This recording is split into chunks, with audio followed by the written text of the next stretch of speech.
Christmas शब्द क्राइस्ट्स मास शब्द से निकलता है। पुरानी अंग्रेजी में इसे क्रिस्ट्स मास के नाम से जाना जाता था, जिसका शाब्दिक अर्थ है ईसाई मास, क्रिश्चियन मास, और क्रिसमस को यीशु मसीह के जन्मदिन के रूप में मनाया जाता है। दिसंबर महीने के 25वें दिन को उनकी मृत्यु के बाद रोमन कैथोलिक चर्च द्वारा उनके जन्मदिन को चिन्हित करने के लिए चुना गया था। क्रिसमस ट्री का उपयोग करने वाले पहले ज्ञात उदाहरण 16वीं शताब्दी जर्मनी में थे, जो आज फल और नट्स से सजाए जाते हैं। ये पेड़ सदाबहार है और यह यूल पेड़ के रूप में भी जाना जाता है। क्या आपने कभी सोचा है कि क्यों क्रिसमस के नाम से भी जाना जाता है? एक्स प्राचीन ग्रीक भाषा से आता है, जहां एक्स मसीह को संदर्भित करता है, इसलिए क्रिसमस का मतलब क्रिसमस है। क्रिसमस के सबसे दिलचस्प पहलुओं में से एक, खासकर बच्चों के लिए, सांता क्लॉज है। सांता क्लॉज बच्चों को उपहार देते हैं। इनका चरित्र सेंट निकोलस पर आधारित है, जो बच्चों से प्यार करते थे और बच्चों को चुपके से उपहार देने का आनंद लेते थे। दुनिया भर में जाना जाने वाला एक आम आंकड़ा क्रिसमस से जुड़ा सांता क्लॉज है। इसके अलावा क्रिसमस के सबसे लोकप्रिय आंकड़ों में क्रिस्टकाइंड, सेंट निकोलस और पिता क्रिसमस शामिल है। क्या आप जानते हैं कि सांता ने शुरू में कपड़े पहने थे जो हरे, बैंगनी या नीले रंग में थे? कई सालों तक यह उत्तरी ध्रुव पर जॉली बूढ़े आदमी के लिए आम विषय था।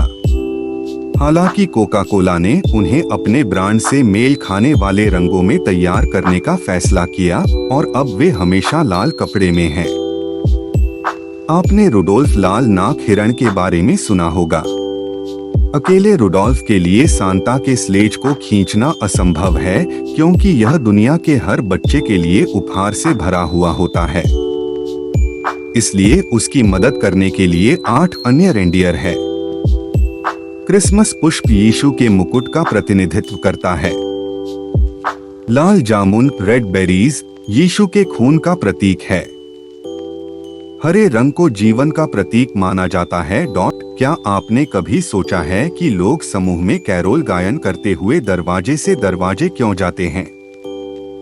यह परंपरा अंग्रेजी की रीति रिवाज पर आधारित है, जो कि किसी के अच्छे स्वास्थ्य और भाग्य के लिए टोस्ट करने की परंपरा थी। असीसी के सेंट फ्रांसिस ने इस परंपरा को शुरू किया और इसे कैरोलिंग के आधुनिक रूप में परिवर्तित कर दिया। क्रिसमस की सजावट जो आज लोकप्रिय है, उनमें क्रिसमस पेड़, क्रिसमस की रोशनी, पुष्पांजलि, माला, हॉली, मिस्टलेटो और जन्मजात दृश्य शामिल है। हम सभी जानते हैं कि सांता बच्चों को उपहार देते हैं, लेकिन आप भी सांता को उपहार दे सकते हैं।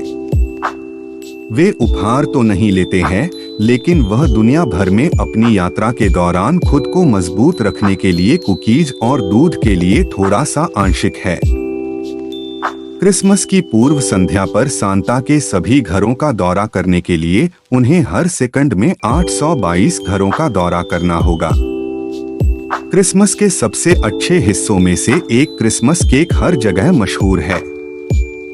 इस केक को बेर केक के नाम से जाना जाता है, लेकिन केक में कोई बेर, प्लम्स नहीं होता है।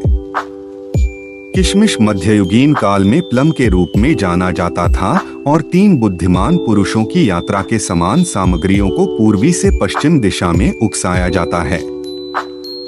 1882 में एडवर्ड जॉनसन द्वारा क्रिसमस रोशनी का आविष्कार किया गया था।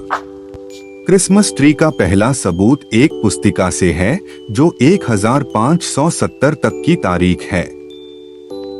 यूरोप में हर साल लगभग 60 मिलियन क्रिसमस पेड़ लगाए जाते हैं। जिंगल बेल मूल रूप से क्रिसमस के थैंक्सगिविंग डे के लिए 1857 में जेम्स पियरपॉन्ट द्वारा लिखे गए थे।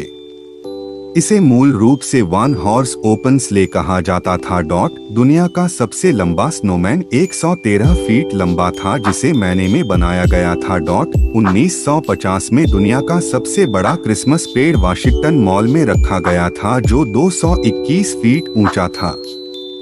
क्रिसमस के सबसे मजेदार अनुष्ठानों में से एक क्रिसमस कार्ड का आदान प्रदान है। क्या आप जानते हैं कि क्रिसमस छुट्टियों को क्रिसमस के 12 दिन क्यों कहा जाता है? क्योंकि 3 राजाओं को बच्चे यीशु के जन्मस्थान तक आने में 12 दिन लगे। ये थे क्रिसमस के बारे में रोचक तथ्य। आशा करते हैं आपको क्रिसमस के बारे में दिलचस्प बातें पसंद आएंगी और आप इनसे क्रिसमस के बारे में बहुत कुछ नया जान जाओगे।